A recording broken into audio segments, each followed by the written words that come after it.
नमस्कार, मी आशिष जाधव आणि आज मी प्रहार जनशक्ती पक्ष आणि प्रहार दिव्यांग क्रांती संस्थेच्या वतीनं आयोजित या 2 दिवसीय कार्यशाळेच्या निमित्तानं माजी राज्यमंत्री 4 वेळचे आमदार बच्चूभाऊ कडू यांची मुलाखत घेण्याचा प्रयत्न करतोय।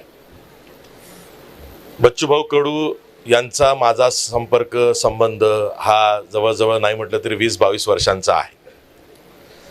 तुमच्यातल्या अनेकांना बच्चू कडू माहिती आहे, माणूस म्हणून माहिती आहे, राजकीय नेता म्हणून माहिती आहे, आमदार म्हणून माहिती असेल, आता माजी आमदार म्हणून माहिती आहे। मी बच्चू कडूंच्या अनेक मुलाखती घेतल्या, त्याहीपेक्षा बच्चू कडूंचं विधिमंडळाबाहेरचं काम आणि विधिमंडळातलं खास करून विधानसभेतलं त्यांचं काम हे खूप जवळून बघितलेलं आहे। त्यामुळं मला हे माझं प्रामाणिक मत एक महाराष्ट्रातला एक आज ज्येष्ठ संपादक किंवा ज्येष्ठ राजकीय विश्लेषक म्हणून मांडताना बिलकुल त्यामध्ये माझ्या मनात कुठला संभ्रम नाही आहे की आत्ताच्या घडीला महाराष्ट्राचा विरोधी पक्ष हा अतिशय कमकुवत आहे।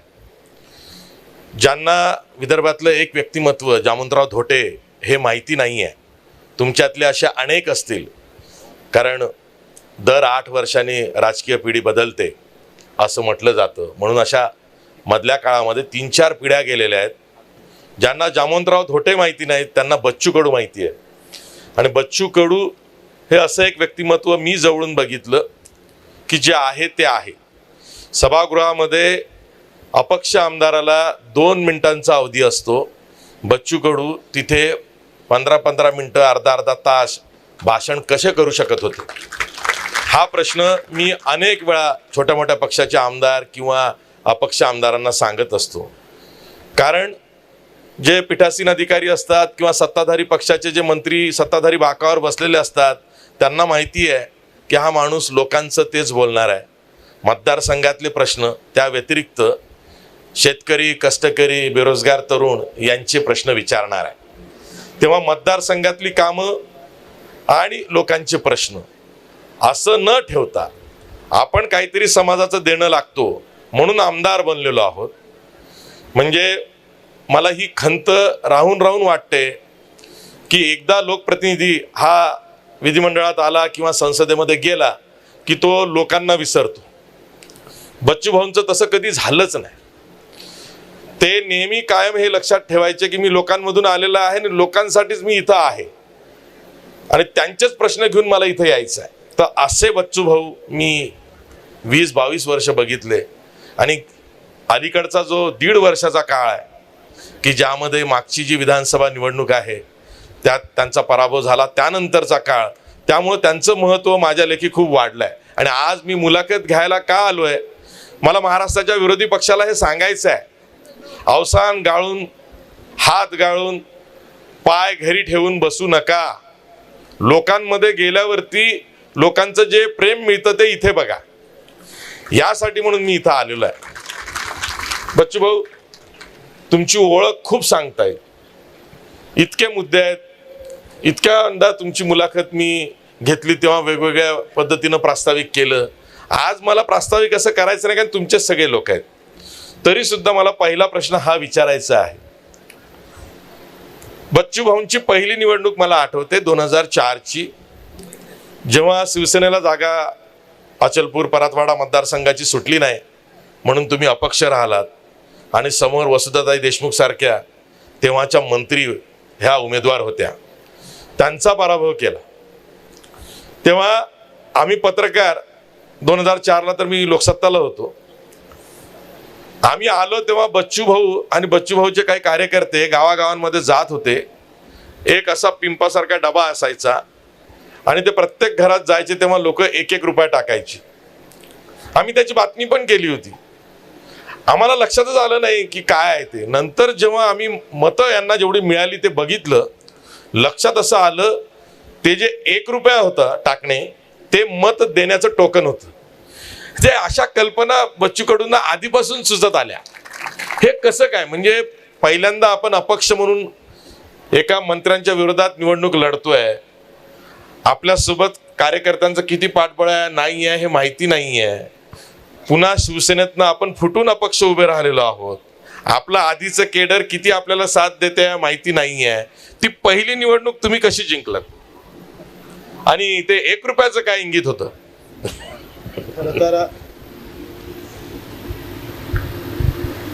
ते चळवळीतले दिवस होते आणि फार कार्यकर्ता आणि आम्ही एकजीव झालेलो होतो. ते म्हणतो ना का कार्यकर्ता त्या काळचा आणि आता त्यावेळचं आमचं काम इतकं लोकांना मंत्रमुक्त करून टाकत होतंय. मला माहीत आहे, मी आम्ही नेत्र शिबिर घ्यायचे डोळ्यांचे, हजार लोकांच्या शस्त्रक्रिया एकाच वेळेस करून टाकायचं आणि 7 दिवस ठेवायचं आम्ही त्यांना. 7 दिवस ठेवताना त्यांना आंघोळ, त्यांना जाताना बिस्किटचा पुडा वगैरे तेल गिल लावून मस्त बढियापैकी नाहनोरा करून बरं, आणि 7 दिवस त्यांची जेवणाची, सकाळच्या चहाची सगळी व्यवस्था, पैसा खडकून होता पण रोज वर्गणी करून आम्ही बगर पैशात 7 दिवस हजार लोक आम्ही लहान म्हाताऱ्यांना आम्ही ऑपरेशन करायचं. आणि आंघोळ केल्यानंतर त्यांच्या तोंडातून जे गावात गेल्यानंतर जे सुरू झाली ना प्रचार, मुख्य प्रचार, मोबाईलचा प्रचार नव्हता. ते म्हातारे म्हणायचे, अरे मेल्यानंतर तर पोरगा ना आंघोळ करतं, नानोरा करतं, पण बच्चू कडू असा एक कार्यकर्ता आहे, त्याचे असे कार्यकर्ते आहे का जिवंतपणे आमची आंघोळ केलेली आहे. आणि त्या म्हाताऱ्यांच्या तोंडातून जेव्हा सामान्य माणसाच्या पर्यंत ती गोष्ट जायची ना, तिथं वातावरण तयार व्हायचं. आखरी लक्षात घ्या, मतं हे मटण चिकन धर्म जात पंथ पक्ष घेऊनही भेटू शकतं. पक्षाच्या मोठ्या नेत्यांना आणून पण मतं भेटतं. पण आम्ही कला डोक्यात घेतली का मतं नाही, पहिले लोकांचा आशीर्वाद घेतला पाहिजे आणि मग मत घेतलं पाहिजे. आणि आम्ही त्याच्यात सक्सेस झालो. 1 रुपयाच्या माध्यमातून लोकांनी आम्हाला आशीर्वाद पण दिला आणि मत पण दिलं. तुम्हाला माहीत नाही, लोकसभा निवडणुकीमध्ये माझ्याकडे तेव्हा 1 का 1.5 लाख रुपये वाचले होते निवडणूक संपल्यानंतर. आणि त्या निवडणुकीत मी 3 का 5 हजार मतानं हारलो होतोय. माझा कार्यकर्ता 1 महिना हरल्यानंतर घरीच आला नाही, बाहेर सगळ्या इकडे. म्हणजे ते इतकं, ते म्हणताना इतकं एकजीव, जेव्हा पाणी पडल्यानंतर माती आणि पाणीचा जो एकजीव होतं ना, आणि त्याच्यातून जे काही बीज उत्पादन होतं ना, वो स्थिती ती प्रहार की. ते बीज उत्पादन झालं आणि ते आता विचाराचं बीज आम्ही पाहतोय का. त्या काळातून तो काळ आम्ही पाहिला आणि आम्ही पुऱ्या दुनियाला सांगून दिलं का निवडणुकीसाठी पक्षाची गरज नाही, जातीची गरज नाही, धर्माची गरज नाही, पैशाची गरज नाही. 4 वेळा बगर पाठिंब्याचा अपक्ष निवडून येणारा बच्चू कडू महाराष्ट्रात एकमात्र आहे. हे आपण त्या आपल्या राजकारणातून सांगता आला, ही मोठी गोष्ट आहे. आणि हे कार्यकर्त्याची फार मोठी, खरं तर कसं आहे, तुम्ही लक्षात घ्या, हा योगदानाचा बलिदानाचा विषय आहे, त्याचं समर्पित भावनेचा विषय आहे. त्या समर्पित भावना असल्या का ह्या माझ्यासारखा फाटका माणूस, माझा बाप कुठं, आमचे आई वडील कोणत्या घरातला कोणी ग्रामपंचायत सदस्य नाही, जिल्हा परिषद सदस्य नाही, कुठलाही पाठबळ नाही, असं बसता उभं राहिलो आम्ही. असं आम्ही बसलो होतो 50-60 जणं आणि दुकानासमोर लता गॅसमध्ये समोर. आणि बसल्यानंतर तेव्हा आम्हाला माहीतच नाही विधानसभा निवडणूक लागली काय लागली, काहीच माहीत नाही हो. एक आम्हाला पाठिंबा मागायला आला, म्हणे तुमचा पाठिंबा पाहिजे. म्हटलं कशासाठी पाठिंबा पाहिजे, तर म्हणे आम्ही आता विधानसभेला उभं राहणार आहे, तुम्ही आम्हाला पाठिंबा द्या. मग एक आमचा कार्यकर्ता, खेडूत कार्यकर्ता होता एकदम, चौथारगण नावपास, म्हणे हिला पाठिंबा दिल्यापेक्षा आपणच उभं राहू म्हणे बच्चू कडू. आणि ते आम्हाला झोमलं आणि आम्ही उभं राहण्याचा बेत आखला. आणि काम एवढं पोहोचलं होतं का बच्चू कडूचं नाव कानापर्यंत नाही, कानातून डोक्यात आणि मनात घुसलं होतं. आणि मग पहिली निवडणूक आम्ही 1100 मतांना हारलो, दुसऱ्या ह्याच्यात निवडून आलोय. मला आठवत आहे बघा, मी महाराष्ट्रातल्या फार कमी संपादकांपैकी आहे की ज्यांनी तिन्ही माध्यमांमध्ये बऱ्यापैकी कामगिरी केली आहे. आणि त्याहीपेक्षा तो चपलीवरचा बातमीदार ते संपादक झाला आहे. तेव्हा मला ते रेफरन्सेस ते अनुभव आठवतात. त्यानंतर मला आठवत आहे, मी 2009च्या निवडणुकीच्या वेळेस तुमच्या घरी आलो होतो. त्यानंतर 2014च्या वेळेसही आलो होतो तुमच्या तिकडे. आणि मला लक्षात आलं की मागचा उमेदवार रिंगणात आहे बच्चू भाऊंच्या विरोधात, पण त्याचं चिन्ह बदललेलं आहे. एक तर निवडणूक मला असं आठवत आहे की वसुधाताईंचं चिन्ह बदललेलं आणि सुरेखा ठाकरेंचा पक्ष बदललेला आणि त्या दोघी तुमच्या विरोधात आणि तुम्ही लढताय. तर मला त्यानिमित्तानं एक प्रश्न विचारायचा आहे की 4 निवडणुका तुम्ही मातब्बर उमेदवारांना हरवून जिंकला. त्यातल्या 3 निवडणुका ह्या तुम्ही सिटिंग आमदार होता, त्यामुळे तुम्हाला त्या सहज गेल्या असंही म्हणू. मागची जी निवडणूक आहे त्या निवडणुकीत असं काय झालं की बाळासाहेब थोरात असतील, बच्चू कडू असतील किंवा अनेक अशी उदाहरणं देता येईल की आम्हा जाणकार पत्रकारांनाही एक खंत वाटते की ही लोक विधानसभेत हवी होती. म्हणजे आज विधानसभा जी वांझोटी दिसते आहे ना, तिकडे बघितल्यावरती असं वाटतं की ही लोक विधानसभेत हवी होती. त्यातलं एक तुम्ही. मागच्या निवडणुकीतला जो उमेदवार निवडून आला त्याचं नाव सुद्धा मला पहिलं काय आहे हे माहिती नाही, फक्त तायडे एवढंच माहिती आहे. मग असं काय झालं? मी अनेकांना असं विचारलं की ज्यांचा असा पराभव झाला स्वप्नातही वाटला नाही की या निवडणुकीत त्यांचा पराभव होईल. एकाने मला खरं उत्तर दिलं. ते म्हणले, आशिषराव सांगू का, मतदारच भ्रष्ट झाला. आणि मी थोडा विचार केला की हे असं का बोलतायत की मतदारच भ्रष्ट झाला. मग मला लाडकी बहीण आठवली, मग मला वेगवेगळ्या योजना आठवल्या. लक्षात आलं निवडणुकीच्या आधी जर का सरकारी तिजोरीतून बँकेच्या खात्यात थेट पैसे जात असतील मतांसाठी, तर तो का नाही तो भ्रष्ट होणार. तुमच्या बाबतीत असंच झालं. बिलकुल. मला असं वाटतं का भाजपानं यावर फार मोठं काम केलंय. कारण भाजपला माहीत होतं का एक बच्चू कडू थांबवणं फार गरजेचं आहे आणि फार व्यवस्थित प्लॅनिंग झालं. मला असं वाटतं का तुम्ही पाहिलं का हा जो पट्टा होता हा साखरेचा पट्टा आहे. आपली चर्चा झाली आणि इथं विकासाचेच बोल चालायचे काही भागात, पण भाजपनं व्यवस्थित बाहेरच्या राज्यातले व्यवस्थित वक्ते आणून धर्म डोक्यात टाकण्याचा व्यवस्थित प्लॅन केला. माझ्या मतदारसंघात तर गावागावात RSSचा कार्यकर्ता उभा होता. गावागावात जाऊन व्यवस्थित त्याला प्रत्येक गोष्टीवर जो कार्यकर्ता आहे किंवा आमचा मतदार आहे त्याला व्यवस्थित धर्मावर नेलं. धर्मावरच्या गणितामध्ये व्यवस्थित त्याचं एक उदाहरण तुम्हाला मी सांगतोय का एक कार्यकर्त्याला आम्ही तोंडगावच्या 10 लाख रुपये वर्गणी करून दिले. त्याचं शस्त्रक्रिया केली, मी रक्तदान केलं आणि जेव्हा त्याच्या मोबाईलवरचं स्टेटस तर पाहिलं तर बटेंगे तो कटेंगे होतं. इथपर्यंत लोकांना खरं तर त्या डोक्यात धर्म आणि जात निवडणुकीपुरता घातला होता. आणि या सगळ्यासोबतच एक व्यवस्थित आम्ही पाहतोय का तुम्ही जे म्हटलं आहे का पैसा किती काम करतं. आणि लाडक्या बहिणीमध्ये मला असं वाटतं का तो व्यवस्थित जसं बिहारमध्ये तुम्ही पाहिलेलं आहे त्याच पद्धतीनं लाडक्या बहिणीच्या खात्यात पैसे गेल्यानंतर काही ठिकाणी मुस्लिम केंद्रावर सुद्धा मुस्लिम महिलांना सुद्धा कमळाले मत मारण्याची सुरुवात केली होती. असं पण काही ठिकाणी चित्र होतं. म्हणजे पैसा किती काम करू शकतं आणि मतदाराची जी व्यवस्था आहे, प्रामाणिकता आहे, ती किती प्रमाणात दूर गेलेली आहे.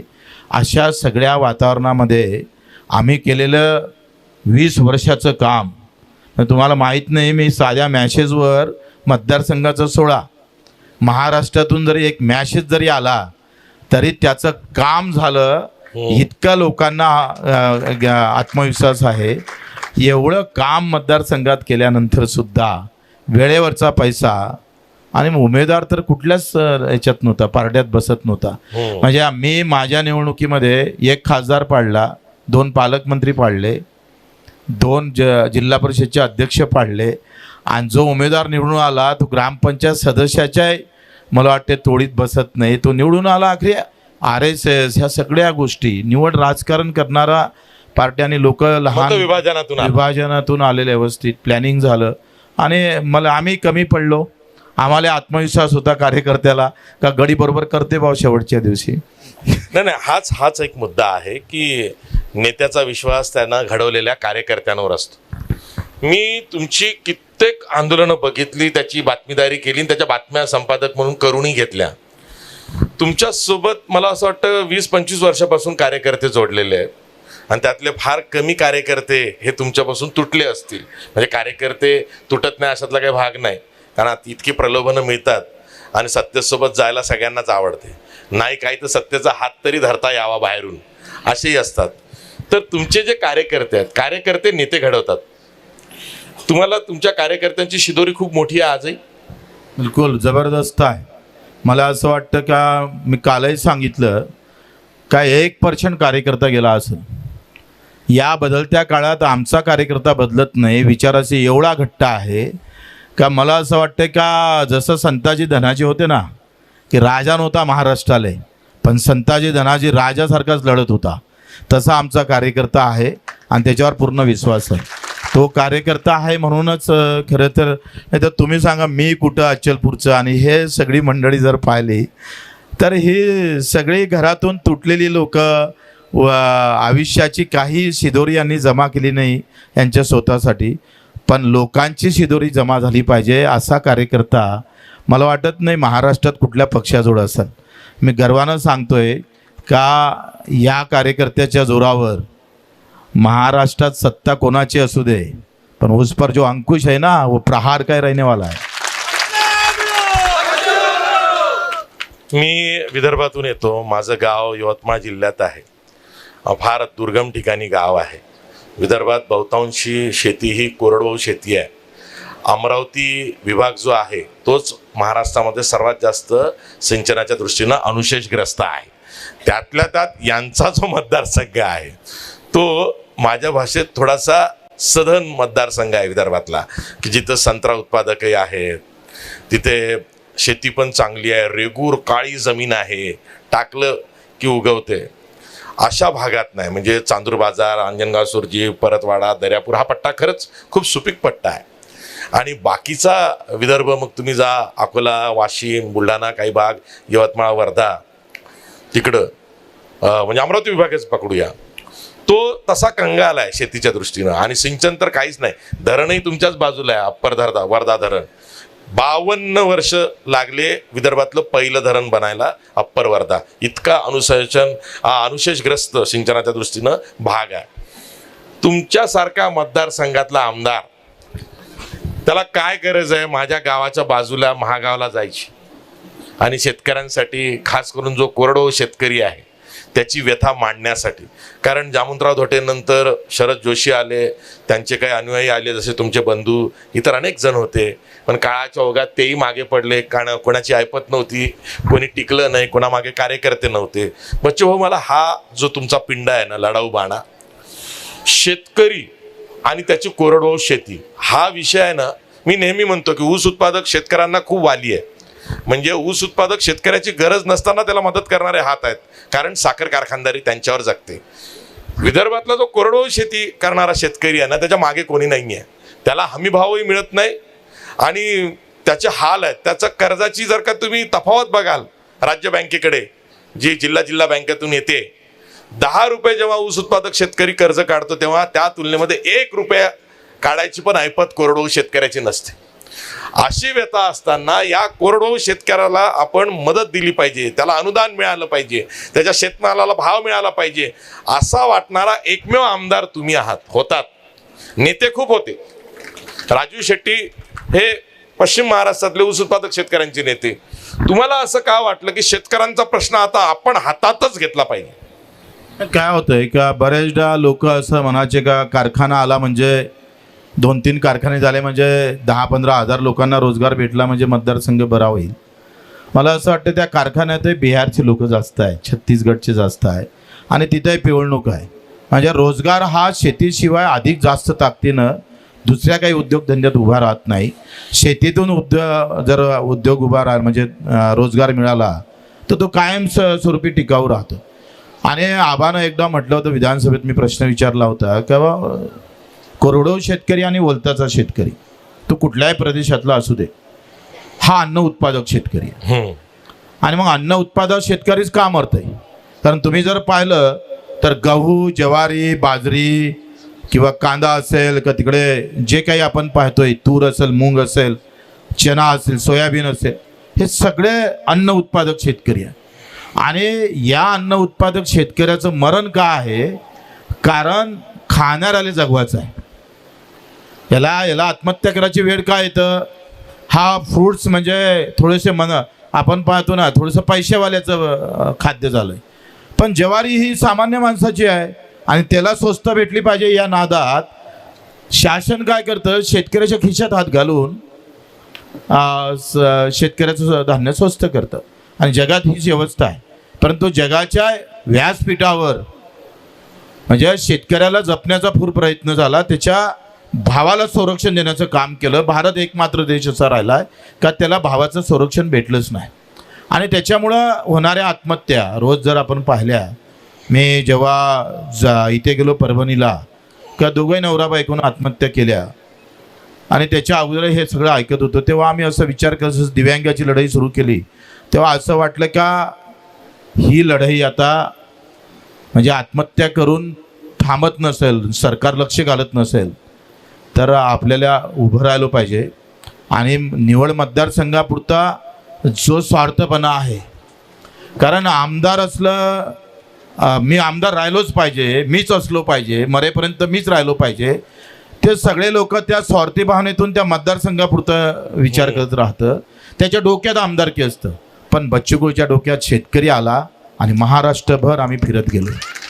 बच्चूभाऊ, मला आठवत आहे मी सुद्धा टीका केली होती तुमच्यावरती की तुम्ही विधिमंडळातला प्रश्न हा स्वतःच्या हातात घेतला, तो सत्ताधाऱ्यांसाठी घेतला का? कारण तुम्ही जेव्हा नागपूरपर्यंत तुमचं आंदोलन घेऊन गेलात आणि तुम्ही सरकारशी बोलणी पण केली आणि तेव्हा असं चित्र महाराष्ट्रासमोर गेलं की जे वस्तुस्थिती आहे की महाराष्ट्रातले सगळे शेतकरी नेते जे आहेत ते तुमच्या नेतृत्वात मुख्यमंत्र्यांबरोबरच्या चर्चेत होते आणि तुम्ही मुख्यमंत्र्यांकडनं एक डेडलाईन घेतली की जून 2026पर्यंत आम्हाला कर्जमाफी मिळाली पाहिजे आणि अशा पद्धतीने ती कर्जमाफी झाली पाहिजे. तेव्हा मी टीकाकार म्हणून तुमच्यावर टीका केली की तुम्ही विधिमंडळाला काही स्कोपच ठेवला नाही. जो प्रश्न आमदारांनी विरोधी पक्षांनी सरकारबरोबर विधिमंडळात चर्चेला पाहिजे तो सब्जेक्ट तुम्ही तो विषय आपल्या हाती घेऊन विधिमंडळाच्या बाहेर सरकारशी बोलणी करता. पण आज जेव्हा मागचं अधिवेशन झालं आणि सरकारने 6 मार्चच्या राज्याच्या बजेटमध्येच कर्जमाफीची घोषणा केली, त्यानंतर जी चर्चा झाली त्यात विरोधी बाकावरचं कोणीच काही बोललं नाही. खास करून काँग्रेस कोणी बोललं नाही. उद्धव ठाकरेंचे 20 आमदार आहेत तेही काही बोलले नाहीत, काँग्रेसचे 16 आमदार बोलले नाहीत, शरद पवारांचे 8 आमदार तर काही बोलणं लागतच नाहीत. तेव्हा जे 46 आमदार आहेत महाविकास आघाडीचे विरोधी पक्षाचे ते काहीच बोलले नाहीत. तेव्हा मला तुमचं मोठेपण आणखीन जास्त जाणवतं की अरे तुम्हाला हे माहिती होतं की विरोधी पक्ष हा वांजोटा आहे, तो बोलत नाही आहे, आपण हा पक्ष हाती घेतला हा विषय, निदान सरकार आपल्याला काही डेडलाईन देईल आणि सरकारने तो शब्द पाळला. पण त्यामध्ये तुमची जी ओरिजिनल मागणी होती ती आणि सरकारने सप्टेंबर 2025 पर्यंतची डेडलाईन घालून दिलेली 2 लाखापर्यंतची कर्जमाफी प्लस प्रोत्साहनपर निधी 50,000चा, हे जे निकष लावून दिलेले आहेत हे तुम्हाला पटतात का? कर्जमाफीवर तुम्ही समाधानी आहात का? मला तुमचं हार्ड आन्सर हवं आहे की तुम्हाला ही कर्जमाफी पटली आहे का? या कर्जमाफीचं तुम्ही पूर्ण स्वागत केलंय का? नसेल तर सरकारकडे तुमचं काही मागणं आहे का? पहिल्या प्रश्नावर तुम्ही फार मवाळ टीका केली, पण बाकीचे तर अशी केली का बच्चू कडूचं आंदोलन म्हणजे भाजप प्रणितच आहे, म्हणजे काँग्रेसला हा मुद्दा भेटला नाही पाहिजे, शिवसेनेला हा मुद्दा भेटला नाही पाहिजे म्हणून बच्चू कडून आंदोलन केलं आणि लगेच सरकारनं बैठक लावली. हे लगेचचा विषय नाही आहे. रायगड ते आम्ही पाहतोय पुरे 12 महिने. मला वाटतं मी जर एखाद्या नेत्याचा पोरगा असतो ना तर याच्यावर पुस्तक छापले असते, त्याच्यावर काही शो झाले असते. आणि 12 महिने आंदोलन टिकून ठेवणारा माझ्या कार्यकर्त्याशिवाय मला वाटते महाराष्ट्रात दुसरा कार्यकर्ता सापडणार नाही. 12 महिने आंदोलन टिकून ठेवलंय. अरे ज्याच्याजवळ 10 आमदार आहे, 20 खासदार आहे, ते पक्ष उद्या जर रस्त्यावर उतरले असते तर एका दिवशी सरकारला कर्जमाफी करणं भाग पाडलं असतं. पण हे सगळे झोपले होते. आणि इतकंही सगळं झाल्यानंतर कर्जमाफी झाल्यानंतर मागचं अधिवेशन गेलं मार्चचं, अहो किडनी विकावं लागली महाराष्ट्रातल्या शेतकऱ्याला. 5 मिनिटाची चर्चा फक्त सभागृहात. अरे आम्ही तर फाडून टाकलं असतं ना, चिरफाड करून टाकलं असतं. पण इथं 40-45 आमदार असताना विरोधी पक्ष आमच्यावर आरोप करून मोकळे होत असेल तर केवढी दुर्दैवी गोष्ट आहे. कर्जमाफीची घोषणा मुख्यमंत्र्यांना केल्यानंतर उपप्रश्न विचारणारा आमदार सापडला तुम्हाला सभागृहात? एखादा पक्ष दाखवलाय? आम्ही सरकारला पत्र दिलं, सांगितलं का 2 लाख म्हणजे काय? 2 लाख माफ करत असताना 2,15,000 असेल तर त्याच्या माफ होणार आहे का? नाही, म्हणजे काय म्हणायचं तुम्हाला? मला असं म्हणायचं आहे का 2 लाखामध्ये कर्ज किती काय असू दे, 4 लाख जरी असेल, 5 लाख जरी असेल, तर पात्र शेतकऱ्यांना उरलेले पैसे जर भरले तर हे 2 लाख माफ झाले पाहिजे. म्हणजे त्याचे 2 झालेच पाहिजे. 2 झालेच पाहिजे, त्याला 2चा लाभ पर्यंतची देऊ भेटलाच असं पाहिजे. नाही. हा 2 लाखापर्यंतची कर्जमाफी देऊ नाही. 2 लाख झालेच लाखापर्यंतच पाहिजे. द्यावी. दिले तर आता त्यांनी घोषणा केली ज्यात वाढ होणार नाही आणि शेतकऱ्याची तेवढी काही मानसिकता नाही आहे लढण्यासाठी. आणि आम्ही थकलोय वर्षभर, किती वर्ष तोच तो कार्यकर्ता घेऊन लढायचं. कारण शेतकरी म्हणून येते किती, शेतकरी म्हणून येण्याची ताकद शेतकऱ्याच्या डोक्यातली संपली आहे. तो जातीचा आणि धर्माचा म्हणून ज्या ताकदीनं लढायला येतं ना आशिष भाऊ, त्या ताकदीनं शेतकरी ज्या दिवशी लढायला येईल ना, मी सांगतोय सरकारचं अर्ध बजेट माझ्या शेतकऱ्यासाठी उभं राहिलेलं असेल, चित्र असेल. मग विधानसभेमध्ये आम्ही चांगले भाषणं केले, शेतकऱ्यासाठी आवाज उठवला, कधी शाल तुरे भेटले का तुम्हाला? पण जातीसाठी बोलणाऱ्या आमदाराचं कसं स्वागत झालं, कशा प्रकारचं त्याला निवडून देण्यासाठी ताकद उभी राहिली. पण शेतकऱ्यासाठी बोंबलीच्या देठापासून बोंबलून अंगावर गुन्हे दाखल होऊन सुद्धा माझ्या मतदारसंघातल्या अर्ध्या शेतकऱ्यांना मत मारले नसन तर माझं दुखणं मांडायचं कुठं, कुठे मांडायचं आम्ही? लक्षात घ्या का 2 लाखाच्या वर हे मुद्दे आले पाहिजे होते बरं विधानसभेत चर्चेले. आता महात्मा ज्योतिबा फुले आणि शिवाजी महाराजांच्या नावानं जे कर्जमाफी झाली त्याच्यातल्या पात्र शेतकरी आहे, पात्र शेतकरी आहे, पण सरकारनं पैसे टाकले नाही खात्यात. सरकारकडून पैसे झाले पाहिजे होते, ते बँकेत पैसे न गेल्यामुळे ते अपात्रच झाले. ते म्हणजे ते आता रेकॉर्डवर त्यांना लाभच मिळाला, लाभच भेटला नाही आणि ते कर्ज बाजारी म्हणून ते थकीत म्हणून नोंद झाली. कोणी मुद्दा मांडला नाही, माझ्याशिवाय कोणी निवेदन दिलेलं दिसत नाही. तिसरी गोष्ट अशी आहे का जे नियमित कर्ज भरतं त्याचे 1-1.5 लाख तर माफ व्हायला पाहिजे का नाही? 60% प्रोत्साहन निधी मागच्या घोषणेनंतर सुद्धा भेटलं नाही लोक ऐकांना. मी विधानसभेत लक्षवेधी केला आणि लक्षवेधी केल्यानंतर मला वाटते आम्ही अकोटच्या प्रकरणाचा लक्षवेधी केला होता आणि अकोटचे काही शेतकरी कोर्टात गेले, हायकोर्टात, आणि हायकोर्टानं सरकारला निर्देश दिले का यांचे पैसे द्यावं लागल आणि हा मुद्दा घेऊन त्या सभागृहात भांडायला पाहिजे होतं. कोणी भांडलं नाही.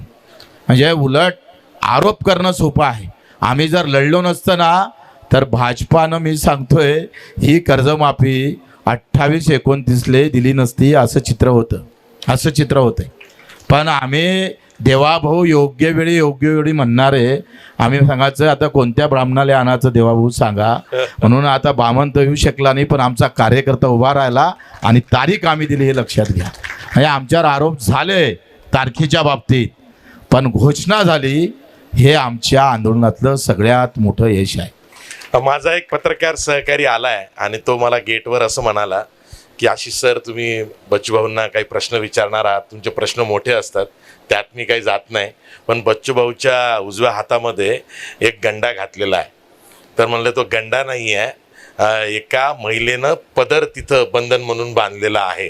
तर तो प्रश्न तुम्ही बच्चूभाऊंना विचारा, काय होतं त्या आंदोलनामध्ये, ती महिला कोण होती आणि तिनं तुमच्या हातात तो पदराचा गंडा दिसतोय, म्हणजे बंधन दिसतंय, ते काय?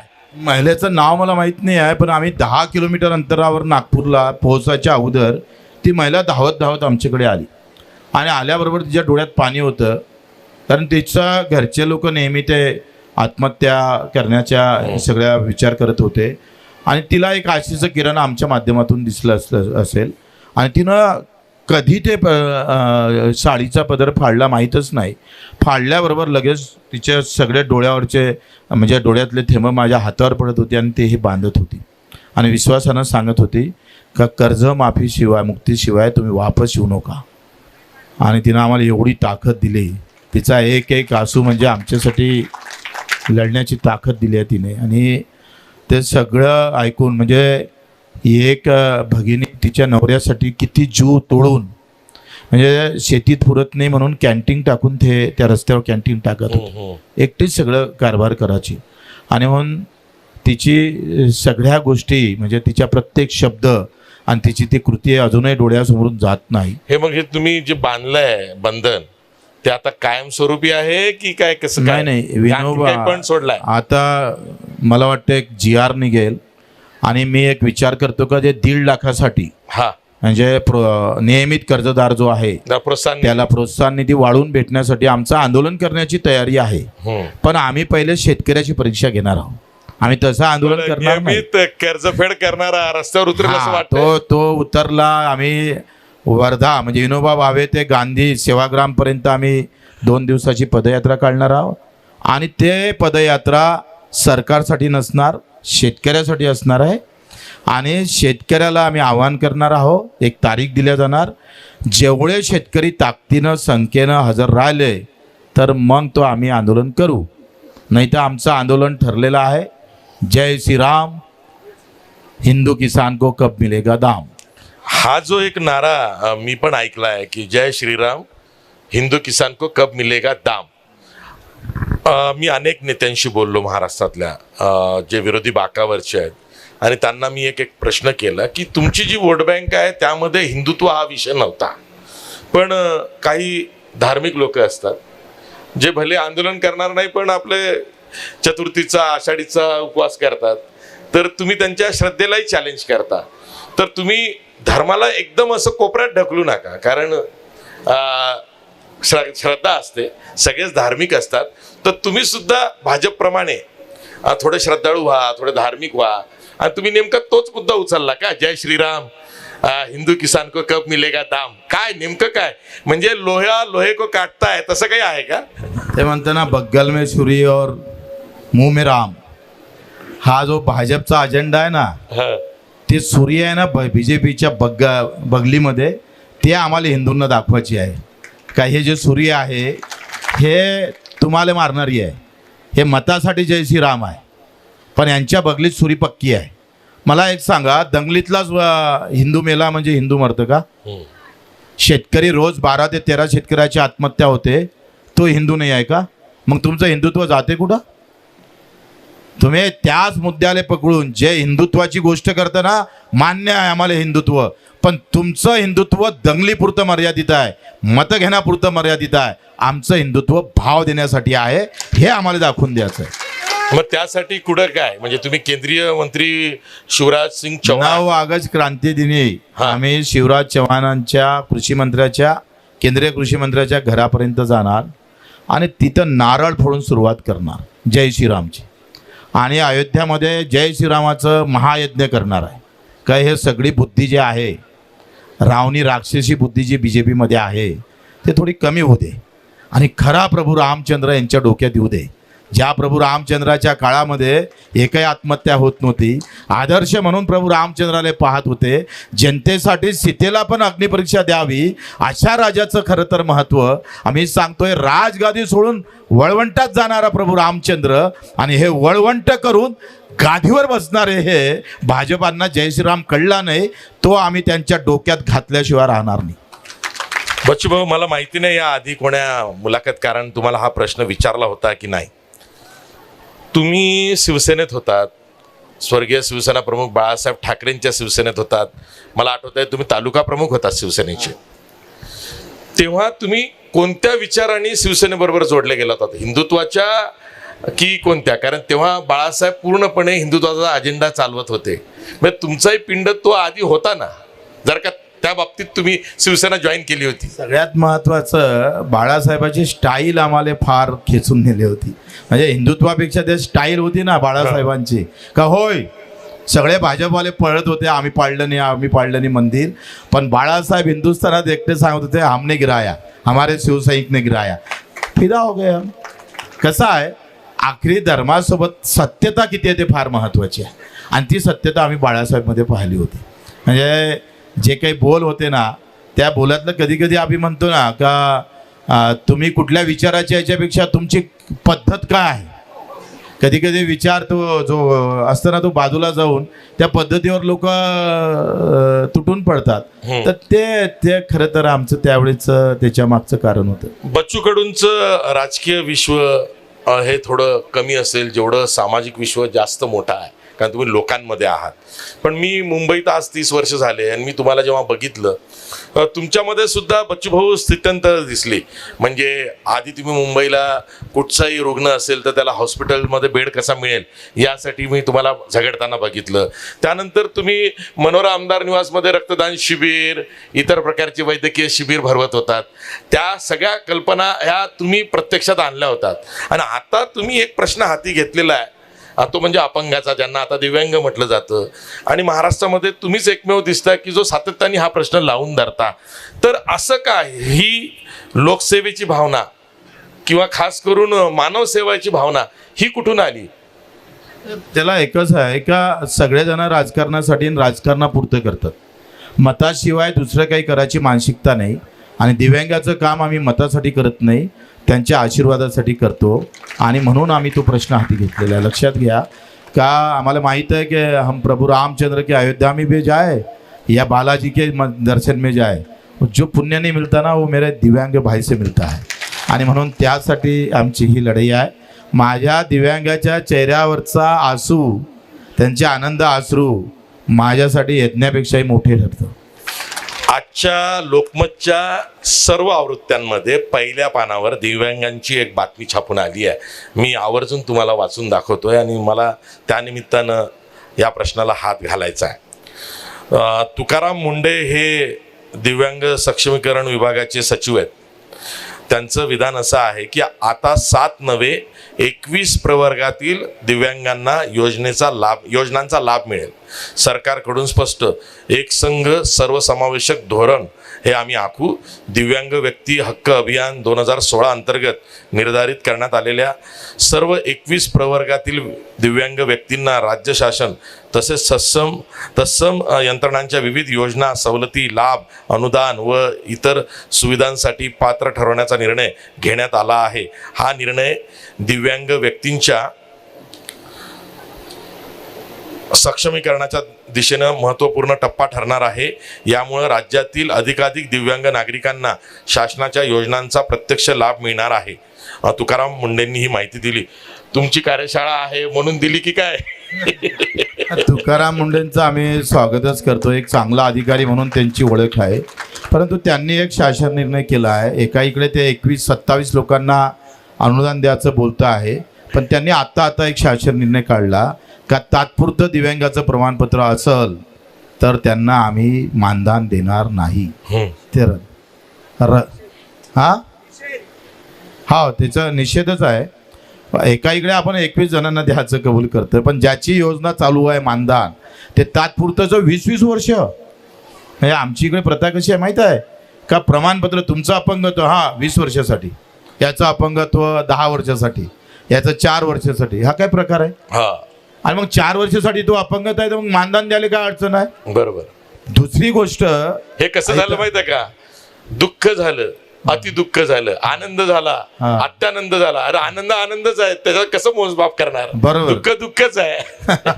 तर हे असा जो प्रकार आहे ना, ते तुकाराम मुंडेकडून आम्हाला अपेक्षा आहे का तो त्यांनी जो शासन निर्णय काढला तो रद्द केला पाहिजे. तर ते फार चांगली गोष्ट नाही आहे. दुसरं, अजूनही दिव्यांगांना 4-4 महिने कुठं भेटतंय मानधन? अर्ध्या दिव्यांगांना 1500 भेटते, 2100 2025 वाढून सुद्धा. आणि मुंडे साहेबांना कंपल्सरी केलं UDID कार्ड पाहिजे म्हणून. आता UDID कार्ड जर नसन तर त्याला मानधन भेटणार नाही. तर UDID कार्ड काढून देण्याचं काम प्रशासनाचं आहे ना. त्या दिव्यांगाला त्याला 2 पाय नाही, त्यानं कसं काढावं? त्याला भेटलं नाही काढून तर तो गेलाय. म्हणजे तुकारामजी मुंडेकडून आम्हाला ह्या अपेक्षा आहे. मी त्यांना अजूनही मानतो आणि त्यांनी ह्या सुधारणा केल्या पाहिजे अशी अपेक्षा करतो. बच्चू भाऊ, तुमच्या एक लक्षात आलं असेल की आता राज्यामध्ये आणि सगळीकडेच चळवळी कमी झाल्या आहेत आणि चळवळी करणारे चळवळे सुद्धा कमी झालेले आहेत. आणि काही लोकांना जर का काही मागणी मागायची असेल, सरकारकडे काही आपलं काम करून घ्यायचं असेल आणि त्यांची संख्या मोठी असेल तर ते नेतृत्वाच्या शोधात असतात.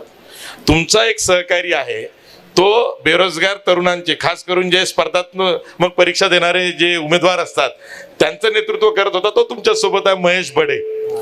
तर ही पुण्यामध्ये हॉस्टेल्समध्ये बसणारी पोरं MPSC UPSC साठी आलेली स्पर्धा परीक्षांसाठी आणि वर्षानुवर्ष त्या स्पर्धा परीक्षा देतात. असे कित्येक मायबाप इथं बसले असतील की त्यांचं पोरगं कलेक्टर होतंय, ते वाटच बघताय 10 वर्ष झाले, 8 वर्ष झाले, मुलगा लग्न करत नाही. असे लोक सुद्धा तुमच्याकडे नेतृत्वासाठी आलेले आहेत. हे कसं काय? हाही प्रश्न तेवढाच मोठा आहे आणि हा बेरोजगारीशी निगडीत आहे. लक्षात घ्या का सध्याच्या कार्यकर्त्याची स्पर्धा कशामध्ये लागलेली आहे? एक तर तिकीटसाठी स्पर्धा लागलेली आहे, लग्नात आला पाहिजे, माझ्या पोरीच्या लग्नात आला पाहिजे, दुसरा असं तो का थोडं गाडीगिडीत बसायला भेटलं पाहिजे. या स्पर्धेमध्ये ही जी आमची जी स्पर्धा आहे, इथं एकही जण तिकीट मागासाठी किंवा लढण्याची यांची ताकद नाही, कारण याच्याजवळ पैसाच नाही आहे, पहिली गोष्ट सोडा. पण लढण्यासाठी लागलेली रांग, म्हणजे त्या गोविंदराव पानसरेचं मी शब्द एक शिवव्याख्यान ऐकलं होतं का छत्रपतीच्या काळामध्ये लोक मरण्यासाठी रांग लागत होते का मी जातो लढाईला, मी लढाईला जातो, मला जबाबदारी द्या, मी कोणाला पार करतोय, मी कोणाला सर करतोय. ही जी आहे ना, ही विचाराची लढाई जे उभी केली आहे कार्यकर्त्यानं. कसं आहे, मी लढणं हा भाग अलग आहे, पण ज्याचं नाव पेपरात येत नाही, टी व्हीत येत नाही, साधं कुठं साहेब माहिती पडत नाही, तो कार्यकर्ता लढताना तो सांगतोय तो बच्चू कडूच्या 10 पटीनं अधिक त्याग व्यक्त करत असतं, अधिक जास्त बलिदान करत असतं. ह्या कार्यकर्त्यातलाच एक महेश बडे कार्यकर्ता आहे. स्पर्धा परीक्षेचं तुम्हाला माहीत असेल का कसे घोटाळे आहे. मी त्याच्यासाठी मंत्रालयात एका जणाच्या लॅपटॉप फेकून मारला होता.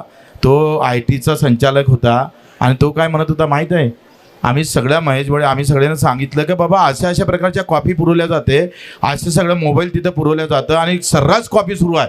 तो काय म्हणे मी अहवाल घेतोय. म्हटलं तू IT चा सचिव आहे, संचालक आहे, तो आता माग ना वन टाईम IT चा सचिवानं काय दिलं पाहिजे, मोबाईल टू मोबाईल अहवाल आले पाहिजे. आणि आम्ही तो लॅपटॉप घेतला आणि त्याचे केस आहे, मग त्याच्यावर आता सजा सुनावलेली आहे. मग जास्त बोलणं बरोबर नाही, पण ओघात बोलून गेलो सर, ठीक आहे. आम्ही आता माझ्यावर गुन्हे जेवढे दाखल झाले का मलाही माहीत नाही कोणत्या गुन्ह्यात किती सजा सुनावली म्हणून. मी तुम्हाला फक्त आता विषय निघाला म्हणून, माझा एक मित्र आहे महाराष्ट्रातला खूप प्रसिद्ध IPS अधिकारी आहे. तो DCP झोन 1ला होता आणि DCP झोन 1 मध्ये मंत्रालय, विधिमंडळ, आझाद मैदान सगळा परिसर येतो. आणि मी मंत्रालय कव्हर करायचो तेव्हा IBN लोकमतसाठी, आणि सगळे मेसेजेस आम्हाला यायचे. अधिवेशनाच्या आधी तो फोन करायचा की काही नावं सांगायचा, ही लोक मंत्रालयात कधी जातात, तुम्हाला मेसेज येतात किंवा ही कुठं जातात, तर आम्हाला प्लीज मेसेज फॉरवर्ड करत जा. तर मी त्याला एक दिवस विचारलं, म्हटलं असं का, तू 2-3च नावं मला का सांगितली, त्यात एक नाव तुमचं होतं. ते म्हणले तसं नाही, तिथं जाऊन कोणाच्या थोबाडीत मारली, केस बनते, पुन्हा डोकेदुखी लागते. माणूस चांगला आहे रे, माणूस चांगला आहे, पण म्हणले ते केसेस आणि मग ते सगळं पाठपुरावा तुम्ही मीडिया मागे लागते. मला त्यानिमित्तानं विचारायचं आहे, ते सरकारी अधिकाऱ्याला गेल्यावर मारलंच पाहिजे असं काय आहे का? बिलकुल नाही मारलं पाहिजे, पण तू कोणाला मरेपर्यंत, त्याचा जीव जायपर्यंत जर खेळवत असेल तर त्याला मारायला काय हरकत आहे. माझं काय मत आहे का त्या अधिकाऱ्यामुळे जर एखादं कुटुंब बर्बादच होत असेल, एखादा परिवार बर्बाद होत असेल आणि त्याच्या वागणुकीमुळे जर सगळं सत्यानाश होत असेल तर त्याला सुधारता आलं पाहिजे ना. मला माहीत आहे का मी जेव्हा एक उपसचिव ठोकला मंत्रालयात, तेव्हा 2 दिवस मंत्रालय बंद होतं माझ्यामुळं. 2 ते 3 दिवस मला वाटते पहिल्यांदा महाराष्ट्रात घडत होते. आणि तेव्हापासून मी जेव्हा मंत्रालयात जात होतोय तेव्हा 15 पोलिस माझ्या पाठीमागं राहायचे. म्हणजे मी लघविले केलो तरी तो 5 जगह तुम्ही म्हटलं मी लघविले चाललो नाही, म्हणजे तुम्ही टिकून कुठं निघाल तर काय सांगावं. एवढी दहशत होती बरं. म्हणजे विधानसभेत बरेच प्रश्न मांडून पाहिले, फक्त आश्वासनं भेटले, पण थोडी कानपटीत थोडी मारली, डायरेक्ट कारवाई झाली. हे कधी कधी करावं लागतं, ते चांगलं नाही आहे, मी समर्थन नाही करत, लेकिन कुछ पाने के लिए कुछ खोना पडता है. म्हणजे केवळ स्टंटसाठी किंवा प्रसिद्धीसाठी ते नाही, हे आता सर्वांना पटलंय, आता सगळ्यांना पडलंय. बच्चू, मला 2 शेवटचे प्रश्न विचारायचे आहे. मला माहिती आहे सर्वांना जेवायचं आहे. एक म्हणजे तुम्ही आता अलीकडे एक मेळघाटामध्ये संघर्ष यात्रा काढली. मी माझ्या रिपोर्टरला म्हटलं अरे कुठे मेळघाट, कोण तिकडे लक्ष देणार आहे. मला तुम्ही सांगा, कधीतरी TV च्या पडद्यावरती तुम्ही जळगाव जामोदची एखादी बातमी बघितली? इतका उपेक्षित भाग, असे कित्येक तालुके आहेत की त्यांच्या बातम्याच कधी येत नाही. तुम्ही थेट मेळघाटात गेला की जिकडे रिपोर्टर सुद्धा म्हणतो आम्हाला सर 200 किलोमीटर दूर आहे, तिकडे कोण जाणार आहे. मेळघाटात जाऊन तुम्हाला कोणतं पॉलिटिकल गेन होणार आहे म्हणून ती यात्रा काढली. पुन्हा सर्व काही राजकारणासाठी नसतं, वेदना एवढ्या आहे. अशी जेव्हा तुम्ही एखाद्या बेटावरची व्यवस्था इतकी वाईट नसन तेवढी वाईट मेळघाटची व्यवस्था आहे. 22 गावामध्ये साधी लाईन नाही आहे, लाईट पाहिला नाही त्यांनी. नळाचं पाणी कसं येतं त्यांना आम्हाला मोबाईलवर दाखवावं लागलं की नल से पाणी ऐसा आता है. आणि मुख्यमंत्री आमचे विदर्भातले. म्हणजे या सगळ्या अवस्थेमध्ये आम्ही त्या आदिवासी बांधवांना त्याला बिचारायला समजत नव्हतं का आपल्यासाठी लढतं का कोणासाठी लढतं का राजकारणासाठी आला. पण जेव्हा आमचे पाय फुटायला लागले ना तेव्हा त्या आदिवासींच्या डोळ्यात पाणी होतं. लक्षात घ्या.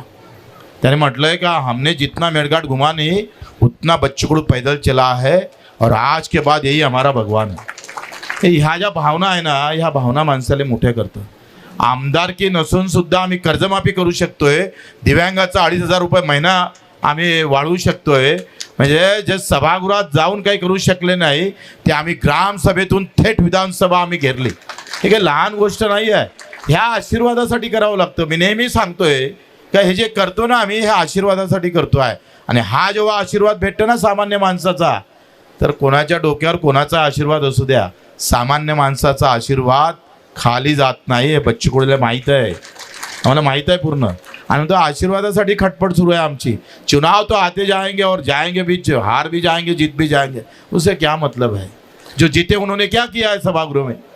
बच्चू भाऊ, मी जवळजवळ 20 वर्ष विधिमंडळातलं तुमचं काम बघितलं.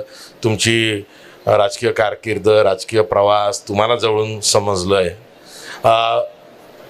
बघा, माणूस जेव्हा सत्तेत असतो आमदार असतो तेव्हा बरीचशी त्याची कामं होत असतात. त्याच्यासाठी सगळं सहज असतं. लोक त्याच्यापर्यंत येतात. हा पराभवानंतरचा जो 1.5 वर्षाचा काळ गेला आहे आता मध्ये आज आपण जिथं बोलतोय या काळानं पण तुम्हाला काही शिकवलं असेल ना.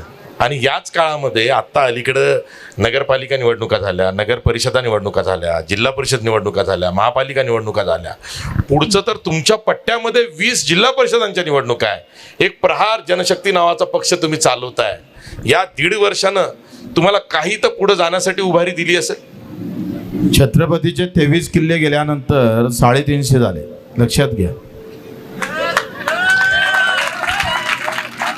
आणि आमच्या हारीनंतर ती स्थिती उभी राहील.